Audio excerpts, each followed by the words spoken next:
This is Jonathan Agger for Pro Boxing Fans. We are here at Times Square. We're in the ring, literally. Yeah. This is a pretty mad place to be doing a fight. Can you believe that we're here and that a fight's going to take place in Times Square? Definitely not. I actually remember the moment where I was sitting in the lounge of His Excellency and he said, I want to do something different. I want to stage boxing in unique locations. And I was like, I think I was giving it the big one, going, yeah, I've done that once in my garden. It was called Fight Camp. He's like, yeah, I was thinking Times Square. I was like, what? Yeah, let's close down Times Square for a fight night. And I'm like, I mean, firstly, how do you even do that?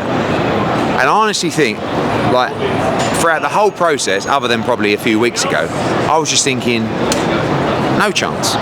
And we are 24 hours away. And as you can see behind us, we are in the middle of Times Square, about to stage a fight night, and it's an honour to us to be involved promotionally. Our team have been working away as the promoters with Ring Magazine. All of those guys have done an amazing job. The vision, everything, and you're going from 65,000 last week to just this craziness here. And this boxing's on fire right now. I want to touch on some of the work your team's done. Obviously, you're the lead promoter, I believe, or co-promoter with Golden Boy, but you don't even have a fighter on the card. So what is the work that's gone on behind the scenes? Firstly, all this, as you've seen, queuing up, doing all my media, pushing the show.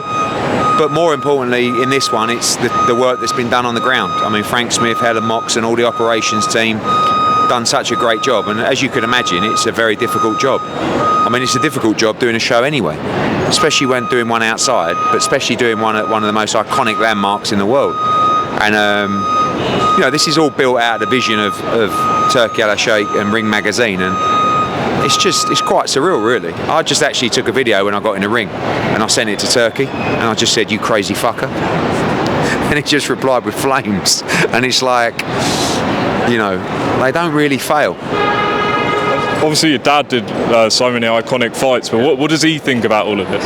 Just the same as what everybody thinks, which is his complete madness. But there's a method to the madness. Like, for me, as a promoter, like when you're running a business, you're leaving somewhere between 5 and 10 million on the floor by not doing this at Madison Square Garden or Barclays Centre.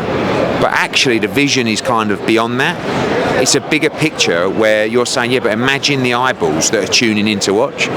Imagine the fascination of fight fans around the world and sports fans around the world and non-sports fans around the world when they're being told that Times Square is being shut down for a fight night. And I get it, and it actually works, and I'm sure the numbers will reflect that on Friday. I want to talk about yesterday's press conference. Really lit up when Oscar looked like he was going to fight Bill Haney. What was going through your mind, and was it kind of a relief not to be in the firing line? No, I always prefer to be in the firing line, but yeah, it was quite unique just watching it unfold. And someone said, oh, it's a bit WWE up there. I said, yeah, but WWE without a script. And I think boxing right now, if we get that mix right, I think Ben Eubank last week was a great example of that.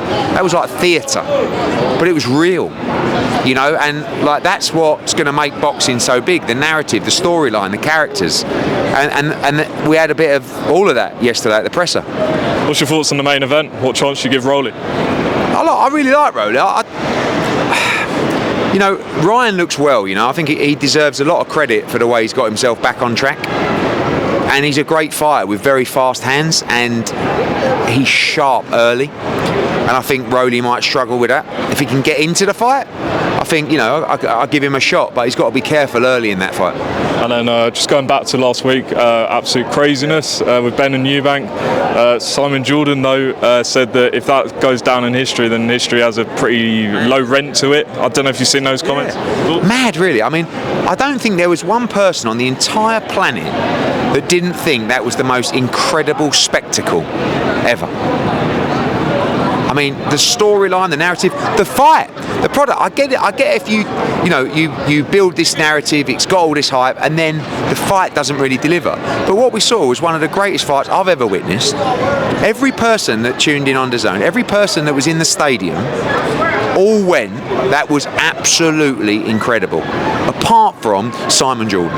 Now, if that don't tell you what you need to know, then you're not the brightest bulb in the room.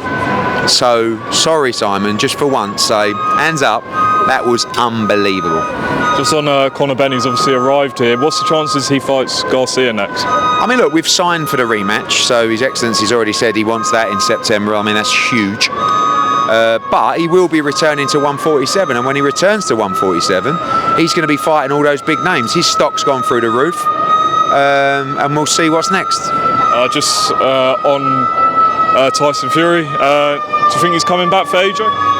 I hope so. I mean, I do think he'll be back. Hopefully the stars align, the timing aligns, and we get what we've always wanted. But it's down to Tyson Fury. Whatever he decides, we wish him well. Hopefully he can give Britain and the world what we've all been waiting and dreaming for. Any update with Boots Ennis? No, not at the moment. We had a call the other day. He wants the champions, and that's what we'll try and do. And Eubank and Napa and Billy Joe Saunders. Yeah. What did you make of that? Yeah, I haven't really watched it all unfold. I mean, look, you know, I think it was all part of the circus, if you like, as Simon calls it, and you know, just more added drama. You know, that backstage, and particularly Eubank turning up on the night. I mean, these are iconic moments, and I don't think anyone will ever forget that night. Eddie, appreciate your time. Just one last word. You're going from here to Riyadh, and then you know, what's your thoughts on that? I mean, going to be leaving here about 1 o'clock in the morning after the show, and then flying direct to Riyadh. And then over there to watch Canelo Alvarez, I think Sunday morning Riyadh time, about 8 a.m, something like that, and then just claps of exhaustion Sunday night, and probably have a couple of days off, and then get ready for the big one at the Copper Box, Johnny Fisher against Dave Allen. Eddie, appreciate your time. Cheers, mate. Thanks.